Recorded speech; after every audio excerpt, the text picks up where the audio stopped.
Bienvenidos al podcast de Latin American Perspectives. Soy Alexander Scott, su anfitrión y miembro del colectivo editorial. En este podcast tengo el placer de conversar con la profesora Verónica Silva sobre su nuevo número, El Estado y la acumulación del capital en México. Verónica coeditó este número con el profesor Jorge Federico Márquez Muñoz de la Universidad Nacional Autónoma de México. Verónica Silva es profesora visitante de Ciencias Políticas en el Instituto de Estudios Políticos de Lyon y doctorada en Ciencias Políticas de la Universidad Nacional Autónoma de México. Hoy vamos a conversar sobre el proceso histórico del neoliberalismo y sus efectos en las políticas sociales y económicas en México. Además, sobre la presidencia de Andrés Manuel López Obrador y los fracasos y sucesos de las políticas progresistas en el país.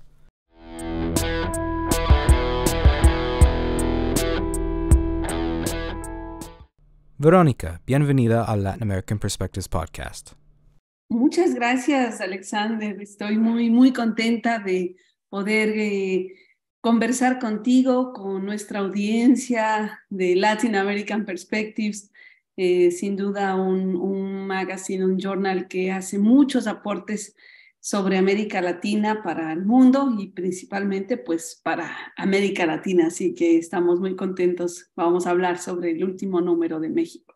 Por favor, ¿puedes describir los temas principales de este número especial y cómo surgieron? Claro. Bueno, hubo varios temas que nos impulsaron en LAPA a organizar este número, ¿no? Primero, este deseo general de provocar una propuesta reflexiva, teóricamente fundamentada en condiciones sociopolíticas y económicas de México, que es como uno de las líneas fuertes que también presenta la Latin American Perspectives, ¿no? Es así que con los últimos cambios que ha tenido México, lo que quisimos es enriquecer las discusiones principalmente de cómo ha sido este camino del desarrollo mexicano, ¿sí? Y el papel de la política de izquierda dentro de un marco capitalista, ¿sí? Ofreciendo sin duda una mirada crítica de lo que ha ocurrido en los últimos años, ¿no? con México, y enfocándonos principalmente en qué ha significado la llegada de López Obrador. Para esto escogimos como 4 temas importantes, ¿sí? Primero, enfocarnos cuál es el panorama político en México, como decíamos, qué significa la llegada de López Obrador, ¿sí? Y con ello, pues, marcar si es que hay un antes y un después. Como ustedes saben, pues, López Obrador, un personaje carismático que llega en su tercer intento, ¿sí? Como presidente de la República. Excuse me.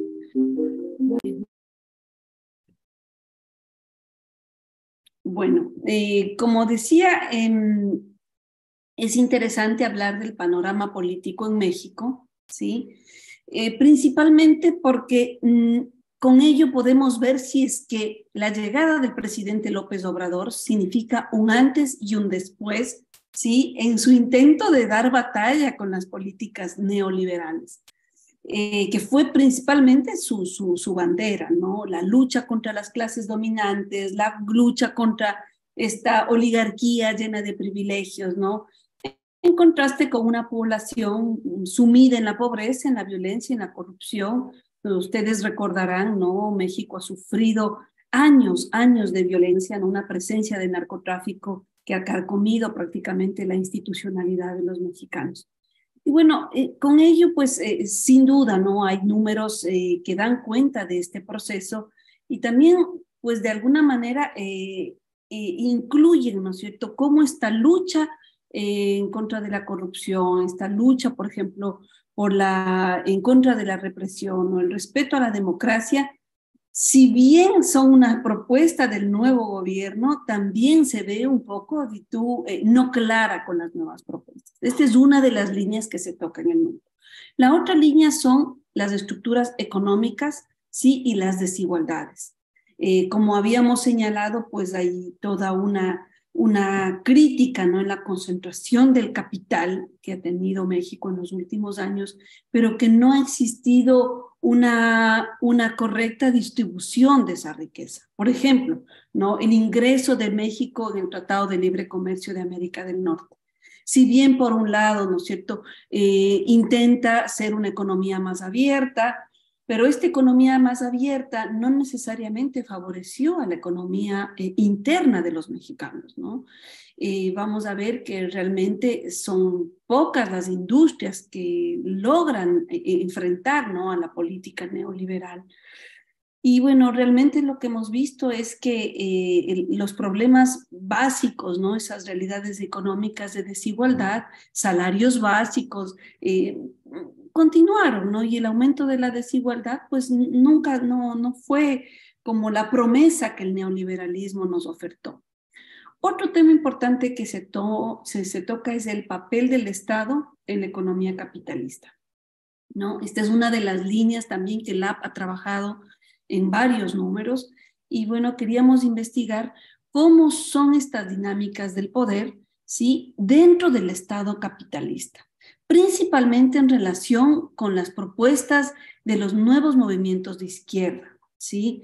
Aquí se exploran las limitaciones que se enfrentan también entre el Estado y los movimientos nuevos, ¿no? Cuando hay un control parcial entre el aparato estatal, ¿sí?, y los desafíos que se tiene desde una agenda progresista, desde una agenda de izquierda, ¿sí? Y por último, pues también siguiendo con otra línea importante de la Latin American Perspectives, es la teoría crítica y las perspectivas marxistas, ¿sí? Cómo se puede entender desde estas categorías lo que hoy está viviendo México. Con ello se buscaron buscar aportes, ¿no?, que se asienten dentro de estas teorías, incluido obviamente el análisis del Estado mexicano, el sistema económico, social, enfatizando principalmente no entender cómo el Estado sigue siendo ese lugar de la lucha de clases y las relaciones sociales. Esto quizás englobaría las cuatro temáticas importantes de este número.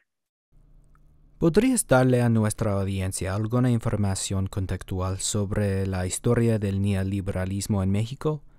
¿Y qué tipo de políticas y programas han generado las reformas neoliberales? Claro.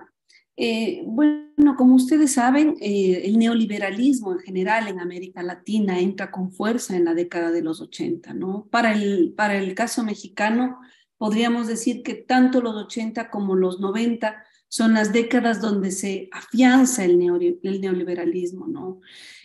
Como ustedes saben, es una política que promueve la apertura de mercados y la reducción del gasto público.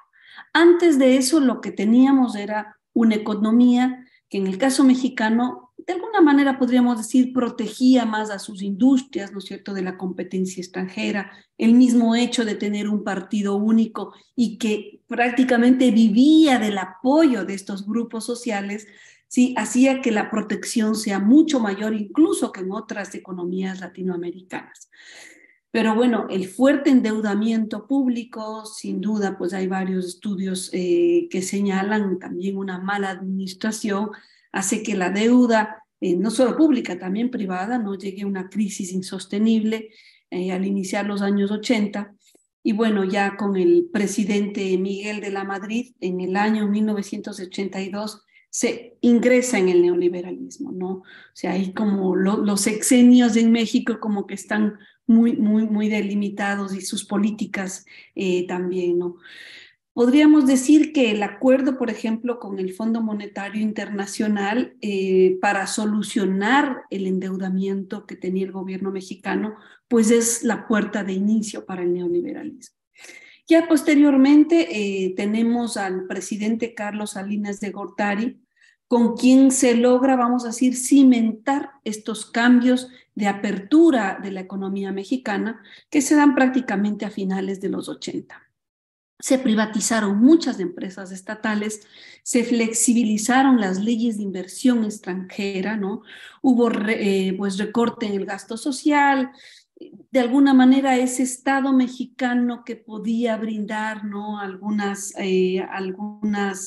concesiones a estos sectores sociales, eso se fue terminando.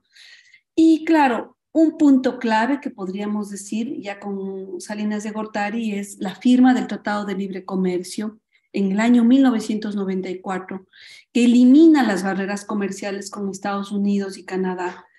Y bueno, después de todos estos años, lo que vamos a ver es que los grandes ganadores de ese tratado no necesariamente fue México, ¿no? Sin duda para México hubo más inversión extranjera, hubo más comercio, pero la desigualdad entre ricos y pobres se hizo aún más grande, ¿no? Las desigualdades también pasaron al lado de la industria, por ejemplo, ¿no? Especialmente sectores, sí, como la manufactura mexicana u otro sector como la misma agricultura, sufrieron un golpe durísimo, provocando no solo el desempleo, no solo el estancamiento de salarios, sino principalmente la gran migración que tiene México en estos años, ¿no? O sea, una deserción de los campos mexicanos que pues llevó a lo que hoy se tiene en Estados Unidos, prácticamente la tercera ciudad más grande del país se encuentra precisamente en este país. Bueno, y por otro lado, lo que podríamos decir es, claro, con esta apertura que tiene México en el lado económico, también hay una presión en el lado político, ¿no? Recordarán ustedes todos los 70 años que significó para México el Partido Revolucionario Institucional, la crisis que lleva precisamente en estos años de entrada al neoliberalismo, pues el deceso fue que en el año 2000 pues se inicia con, vamos a decir, con lo que se llamó el ingreso al proceso de democratización, ¿no? Con el Partido Acción Nacional, con el presidente Fox.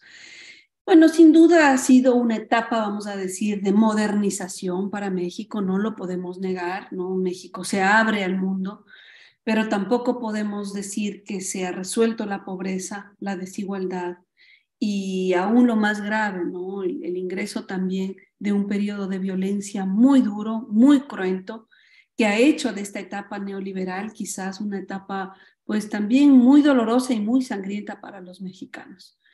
Y claro, este es el contexto que quizás da paso a la llegada también de un Andrés Manuel López Obrador, que lo que intenta, no, por lo menos ese fue su anuncio de campaña, es cambiar con esta etapa que prácticamente ha sido muy similar, ¿no? Desde los 80 hasta previo de la llegada de Andrés Manuel.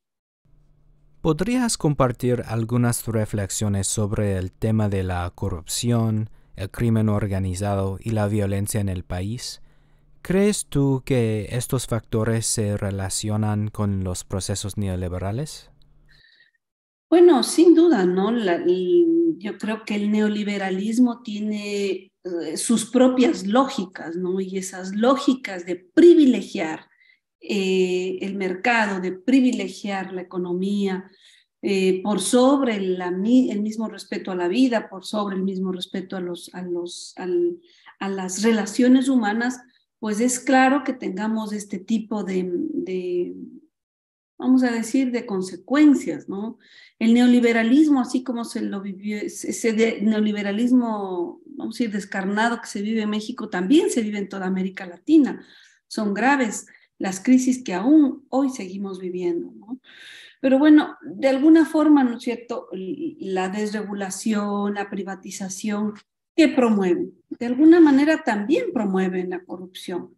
Y esto, vamos a decir, ligado a un Estado que cada vez pierde poder de concentrar, por ejemplo, vamos a decir, ciertas capacidades para el control.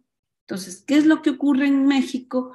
Que claro, con un gran Estado que antes pues controlaba todo, el momento en que deja de controlar, alguien tiene que ocupar esos espacios vacíos.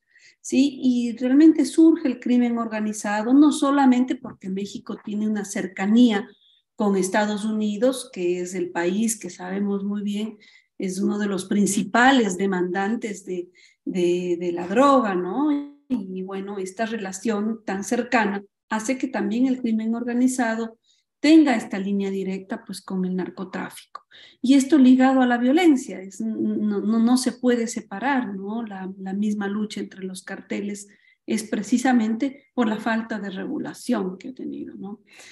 Y claro, de alguna manera el acelerado proceso de privatización, vamos a decir que se generó en varios sectores, varias industrias, ¿no? También dio un paso libre de cómo se deben resolver estos problemas. Entonces, sin duda, yo creo que es el origen, ¿no? Y quizás también la forma que explica por qué no se puede luchar directamente, ¿no?, contra el crimen organizado. Un país que sigue teniendo una pobreza, vamos a decir, en todos sus estados, ¿sí? Pues el mismo fenómeno del narcotráfico, si llega con opciones que no puede favorecer el Estado, pues es mucho más fácil, ¿no?, que llenen ese espacio vacío. Y en algunos lugares del crimen organizado, ¿no?, estas bandas generan empleo, por ejemplo, generan servicios, pues son quienes proveen el dinero, ¿no?, para generar economía interna. Entonces, incluso tienen el apoyo de la población. Ahora, claro, no se debe solamente a las lógicas, como decíamos, vamos a decir, neoliberales como tal, ¿no? O sea, la debilidad institucional, sin duda, también beneficia a esta lógica de la violencia, del crimen organizado, ¿no? Y a esto, pues sumado, yo diría, una falta de Estado de Derecho, ¿sí? Y quizás también una violación constante de los derechos humanos. No, son lógicas que están muy, muy cercanas, ¿sí? Y que no están siendo, vamos a decir, puestas como el principal objetivo de los gobiernos. Y bueno, lamentablemente vemos que estos números, ¿no?, de violencia, la presencia del narcotráfico, incluso ahora siguen presentes con el gobierno del actual presidente, ¿no?, López Obrador. En tu introducción al número, describes cómo las consecuencias de las varias crisis producidas por el neoliberalismo crearon una oportunidad política para Manuel López Obrador. ¿Puedes discutir brevemente quién es AMLO y también su partido político Morena? Exacto, sí, es interesante porque esta pregunta, porque quizás López Obrador no es un personaje que surge solo, ¿no? La historia de la política mexicana pues ha generado este tipo de liderazgos, ¿no? De estos, vamos a ir en la teoría tradicional, muchos los llaman caudillos, ¿no? Recordemos que antes también hubo un personaje muy parecido, por ejemplo, el presidente Lázaro Cárdenas, que inicia un proceso interesante en México en los años 40. Y quizás muchos comparan a López Obrador con el hijo también de Lázaro Cárdenas, que también intentó varias veces ser presidente, ¿no? Cuauhtémoc Cárdenas. Estos dos personajes, de alguna manera, abren una nueva corriente en el Partido Revolucionario Institucional, ¿sí?, lo que fue el PRI, ¿sí?, lo que ellos llamaban la izquierda del PRI. Entonces, es interesante hacer este contexto para los amigos que nos escuchan, porque esta primera etapa del neoliberalismo, sí, que fue encabezada por estos priistas, por el PRI, sí, pero ellos llaman el PRI de derecha, sí, enfrentó por sus resultados, vamos a decir, por la oposición que ya tenían en la gente, ¿no?, una crisis política en las elecciones del año 88. ¿Sí? Realmente es ahí cuando ya se empieza a dividir el partido, ¿no? Para el entonces presidente Cuauhtémoc Cárdenas hubo un gran fraude, ¿no?, que favoreció, por ejemplo, al presidente Carlos Salinas como presidente. ¿sí? La elección para los grupos de izquierda, nacionalistas, en ese momento agrupados en el frente, en un frente, ¿no?, de izquierda, fue crear un nuevo partido, lo que fue el PRD, el Partido de la Revolución Democrática, que vamos a decir es la base de esta propuesta un poco más progresista, un poco más hacia la izquierda, ¿no?, y que se desligan de este partido tradicional. Y es ahí, es esto, la base, ¿no?, de Andrés Manuel López Obrador. De alguna manera es como decir el continuador de esta posibilidad mucho más social, mucho más de izquierda, ¿sí? Y bueno, fue prácticamente 3 veces candidato a la presidencia, ¿sí? En el 2000 se vuelve a intentar, ¿no es cierto?, una nueva elección, pero también pierde. En el 2006 también pierde, ¿no?, contra la derecha mexicana.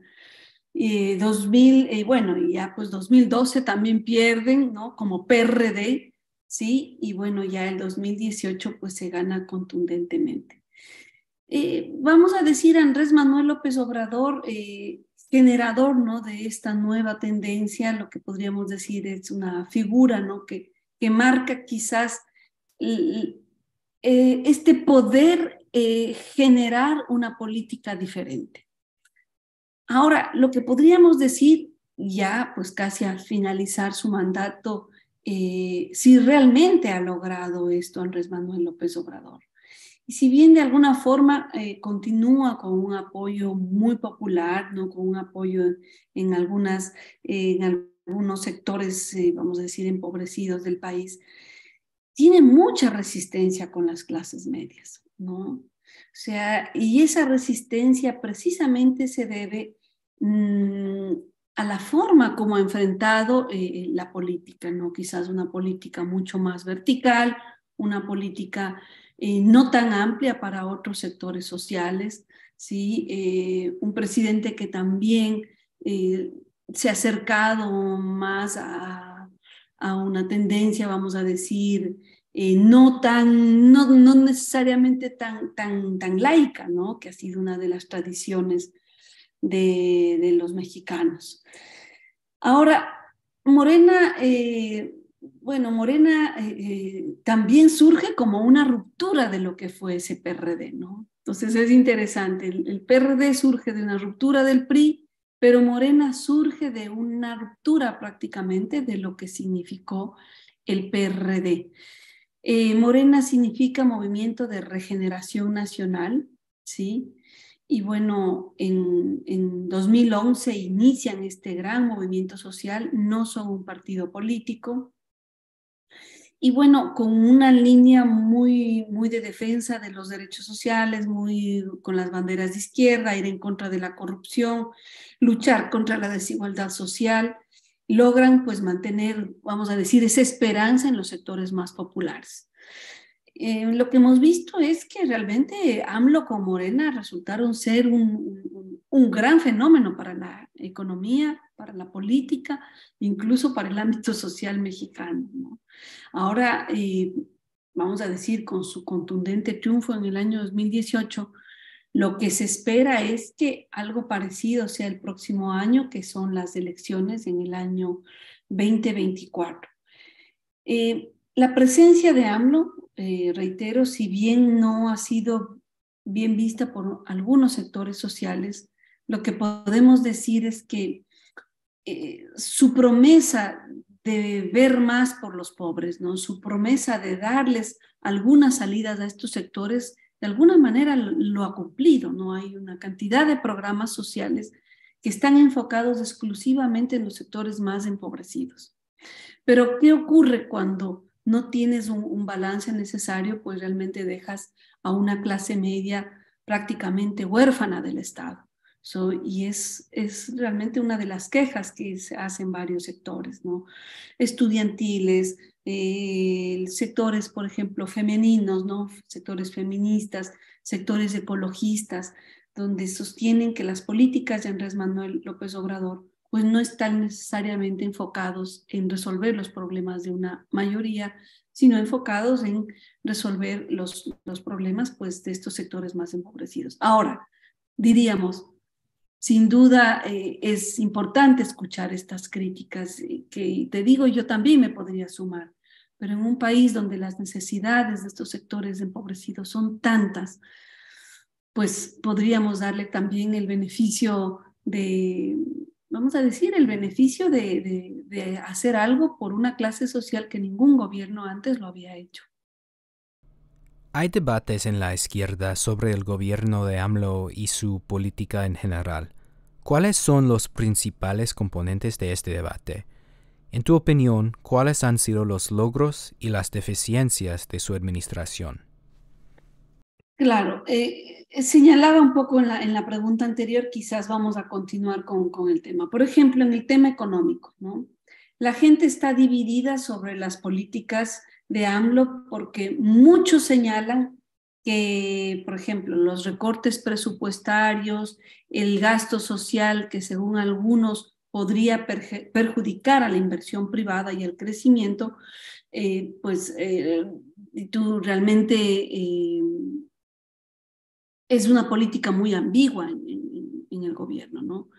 Otros creerían que este tipo de políticas pues, podrían ayudar a una distribución más justa de la riqueza, pero lo que estamos viendo es que estos recortes presupuestarios, esta idea de pues no generar más gasto social, ¿sí? Lo que está haciendo es también perjudicar a la economía en general, porque si decimos que estamos en una lógica capitalista, pues no generar créditos para los pequeños empresarios, por ejemplo, no generar créditos para los pequeños emprendedores, pues realmente también, vamos a decir, constriñe la política económica. Entonces, en aras de decir, somos un gobierno que no nos endeudamos, en aras de decir, somos un gobierno que preferimos la austeridad, lo que estamos también es empobreciendo aún más el país. Y la crítica que se le hace con este tipo de políticas es que quizás López Obrador, pues lo que está haciendo es una política de paliativos para las clases más empobrecidas, pero no necesariamente una política de crecimiento económico, que es lo que se esperaría, ¿no? con este gobierno. Eso en el tema económico. En el tema de la corrupción, esa fue otra bandera de Andrés Manuel, ¿sí? Y si bien tú se ha progresado un poco, pero hay muchos investigadores, hay muchos datos donde señalan que el tema de la corrupción pues no se ha combatido necesariamente, ¿no? O sea que realmente hay una preocupación de algunos sectores de que hay mucha corrupción aún, ¿no? En los sectores estatales y que, vamos a decir, también se deja abiertas algunas puertas en sectores privados, ¿no? Con el tema de seguridad, por ejemplo, hay una de las estrategias para combatir al crimen organizado ha sido que López Obrador no quiere enfrentarlos directamente, ¿no? O sea, su lógica del diálogo, por ejemplo, con muchos de estos sectores, en algún momento, quizás en algún primer momento funcionó, ¿no? Tratar de ver si se puede generar, ¿no? Otras posibles salidas y no incentivar la política de guerra, la política de sangre de los gobiernos anteriores con resultados también muy, muy desastrosos. Sin embargo, lo que se puede ver es que, bueno, que los cárteles siguen operando, ¿no? Y que sigue existiendo pues una gran presencia del crimen organizado en el Estado mexicano. Hay algunos avances, claro, no se puede solucionar todo en pocos años, pero vamos a decir, viendo en términos, con las mismas estadísticas del Estado, pues, por ejemplo, las muertes vinculadas a la violencia siguen siendo altas y la presencia, como decíamos, ¿no? de los corredores de la droga, pues siguen ahí. Otro tema que también es una crítica que se le hace es el tema de la política energética. Sí, AMLO ha estado presionando para fortalecer las empresas estatales, principalmente aquellas vinculadas al tema energético. ¿Sí? Algunos inversores, pues obviamente esto les asusta, ya que pues se podría estar hablando de una estatización de estos servicios y bueno, sin duda podría ser eso un grave golpe para estos sectores privados.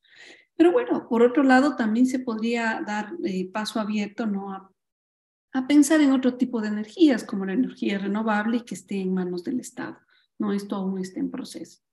El tema de los derechos humanos es otro tema, ¿no? Derechos humanos y democracia, ¿sí?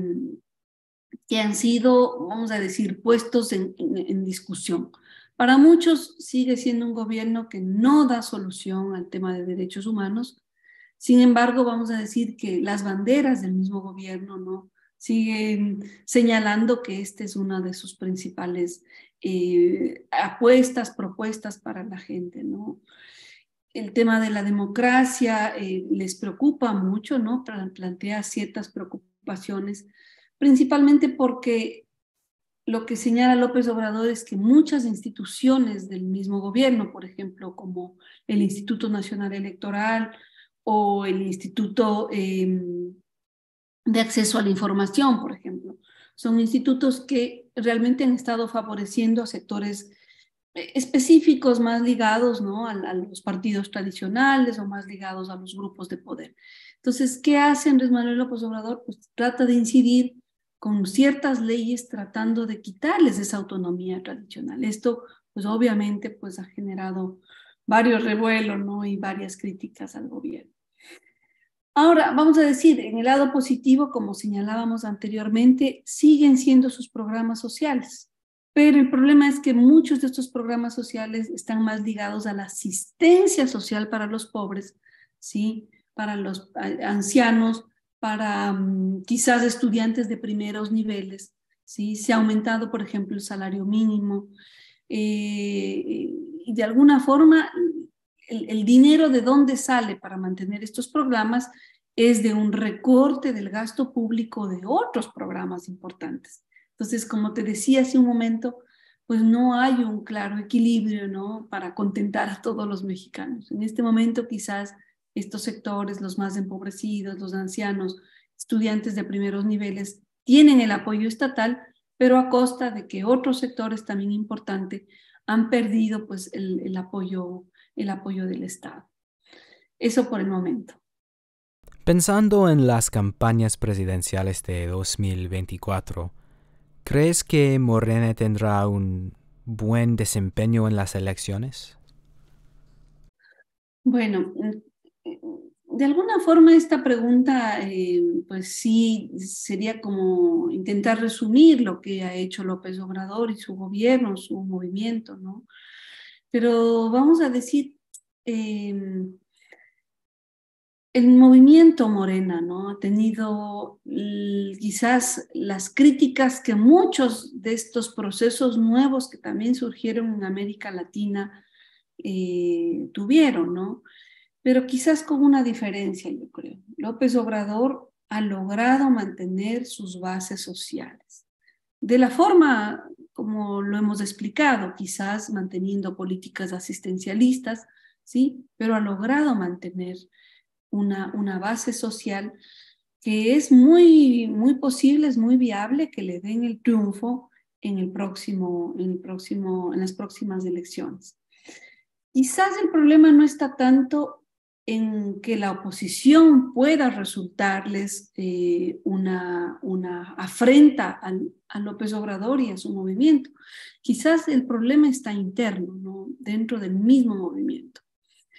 Muchas críticas, ¿no? De intelectuales de izquierda o intelectuales, por ejemplo, de centro, ¿no? Dicen que uno de los problemas de López Obrador es que quizás sigue manteniendo una relación muy sesgada con ciertos sectores importantes, ¿no? Por ejemplo, con los sectores empresariales que es necesario llegar a estos acuerdos, ¿no?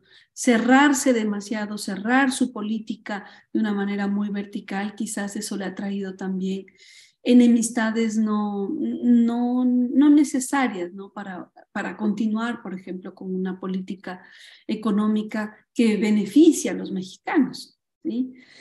Eh, Otro tema, por ejemplo, como habíamos señalado, ¿no? El tema de querer controlar las mismas instituciones que pueden generar o ayudar al tema de la democratización. Como habíamos mencionado, tanto el INE como el INAI, ¿no? El Instituto Nacional de Acceso a la Información. Quizás ese es uno de los problemas que en este momento podría tener con estos sectores intelectuales, con estos sectores de clase media, que lo que le están diciendo al electorado es, cuidado, que López Obrador es un peligro para la democracia.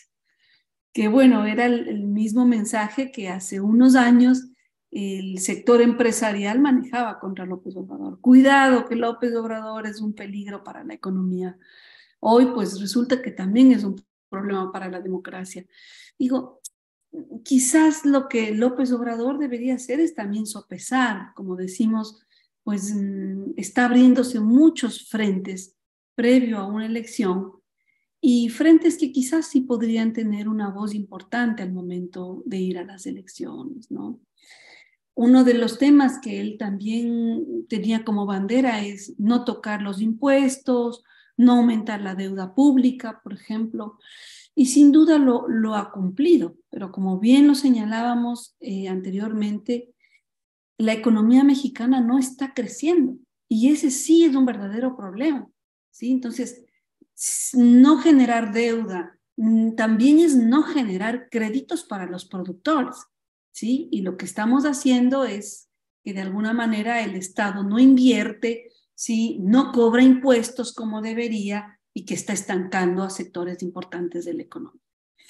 Ahora, las encuestas, como señalaba, le dan, en estos momentos le sigue dando un triunfo importante, ¿no? Al movimiento Morena, principalmente por la popularidad de López Obrador.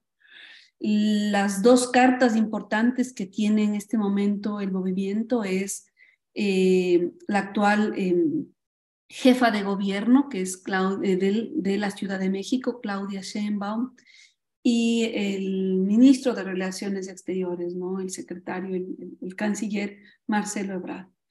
Son como las dos cartas más importantes. Y lo que señalábamos es que quizás ahora la competencia es interna, ¿sí? La competencia quizás para el 2024 no esté necesariamente con un actor de la oposición, precisamente por la popularidad que aún sigue teniendo el presidente. Pues, considerando todo lo que hemos discutido hoy y el reciente resurgimiento de gobiernos progresistas, la llamada ola rosa en Latinoamérica, ¿eres optimista sobre el futuro de México en relación a la lucha contra el neoliberalismo? Pues yo diría que de alguna manera se han hecho interesantes ejercicios, interesantes ensayos para lograr desmontar el esquema neoliberal. Pero lo que estamos viendo es que si las propuestas no van de raíz, es muy difícil también desmontar el neoliberalismo, ¿no? Y eso se vivió también con otros gobiernos progresistas de América Latina, que si bien se empezaron a hacer políticas paliativas, ¿no? Para el en contra del neoliberalismo, por ejemplo, generando más crédito a las empresas locales. Por ejemplo, haciendo un nuevo cálculo para el pago de la deuda, no invirtiendo todo en los organismos internacionales, sino llegando a acuerdos que también beneficien a las economías internas. Esto yo no sé hasta qué punto el gobierno de López Obrador sí, también puede hacerlo, pero generando, vamos a decir, opciones para la economía del país. Sin duda, vamos a decir, implementar estas alternativas dependerá de la política del nuevo gobierno. Sí, pero digo, en la economía, para cambiar estas estructuras económicas, también se necesita combatir la corrupción. También se necesita, pues, de alguna manera generar espacios democráticos que garanticen esas posibilidades y esa transición. Y si bien se intenta esto en el caso mexicano, en estos momentos, pues vamos a decir que los números, las mismas estadísticas no son tan claras, ¿no? O sea, no es tan claro que desmontes esa política neoliberal. Ahora, vamos a decir, uno de los problemas que yo veo es que el progresismo como forma de gobierno, que el progresismo como una apuesta política, tampoco son claros para enfrentar al neoliberalismo, ¿sí? Yo siento que América Latina está en un punto donde debería repensarse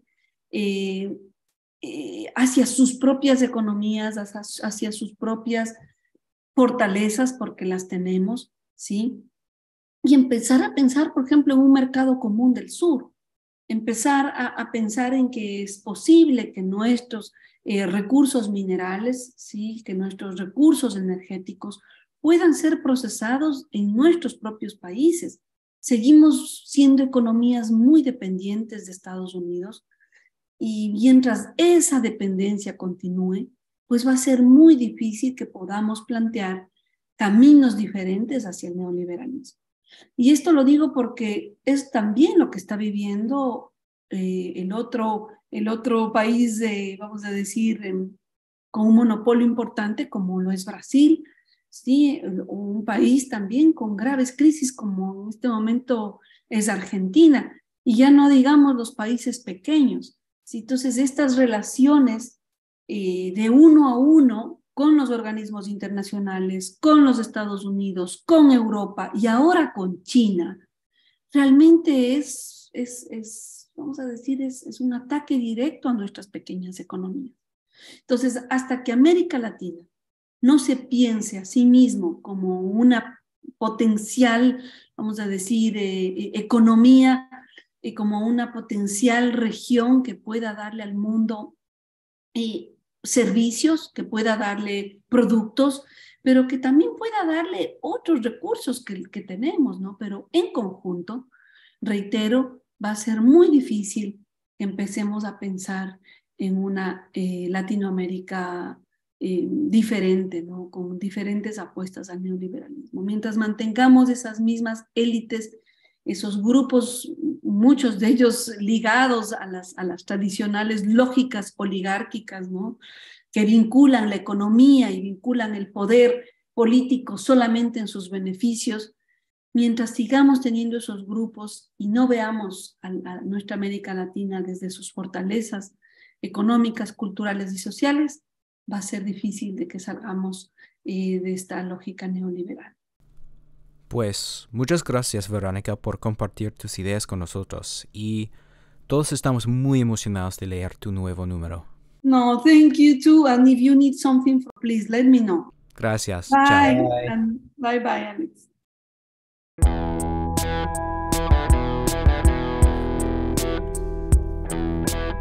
Este es todo el tiempo que tenemos para hoy, pero gracias por escucharnos. Pueden acceder al nuevo número de Latin American Perspectives en nuestro sitio web en latinamericanperspectives.com o en el portal de Sage Publishing. Si les gustó el programa y quieren recibir información sobre Latinoamérica o contenidos de nuestra publicación, por favor, suscríbanse a nuestro podcast para no perderse el próximo episodio. Hasta la próxima. Gracias.